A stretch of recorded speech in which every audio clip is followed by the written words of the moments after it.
യേശുവിൽ പുതിയ സൃഷ്ടി. യേശുവിൽ പുതിയ സൃഷ്ടിയാകുക എന്നതാണ് പരമപ്രധാനം.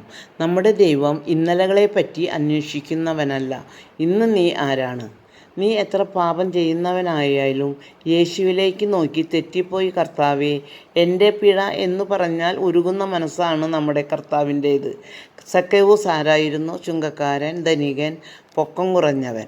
അവന് യേശുവിനെ കാണണമെന്ന് തോന്നി. അവൻ അവൻ്റെ പൊക്കക്കുറവിനെ മറികടക്കാൻ ഒരു സിക്കമോർ മരത്തിൽ കയറി യേശുവിനെ കണ്ടു.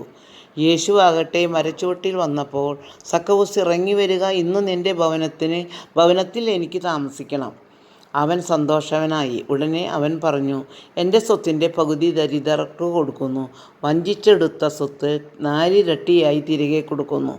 ഉടനെ യേശു പറയുന്നു, ഇന്നു ഈ ഭവനത്തിന് രക്ഷ കൈവന്നിരിക്കുന്നു. ദൈവത്തെ കാണാൻ ആഗ്രഹിച്ചപ്പോൾ സക്കേവൂസ് പുതിയ ആളായി. സമ്പത്തിൻ്റെ ദുരാഗ്രഹം മാറി വഞ്ചിച്ചത് തിരികെ കൊടുക്കുവാൻ തീരുമാനിച്ചപ്പോൾ ഭവനത്തിന് രക്ഷ കിട്ടുകയും ചെയ്തു.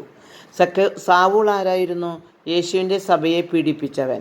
അവൻ യേശുവിനെ കണ്ടുമുട്ടിയപ്പോൾ പുതിയൊരു സൃഷ്ടിയായി.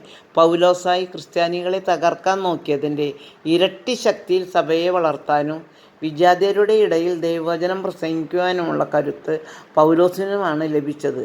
യേശുവിനെ കണ്ടു കഴിയുമ്പോൾ പുതിയ ആളാകുന്നു. നല്ലതും ചീത്തയും തിരിച്ചറിയുവാൻ നമുക്ക് സാധിക്കുന്നു. നമുക്ക് നമ്മുടെ കുറവുകളിലേക്ക് നോക്കിയിരിക്കാതെ സക്കേവൂസിനെ പോലെ കുറവിനെ മറികടന്ന് യേശുവിലേക്ക് നോക്കാം, പുതിയ സൃഷ്ടിയാവാം.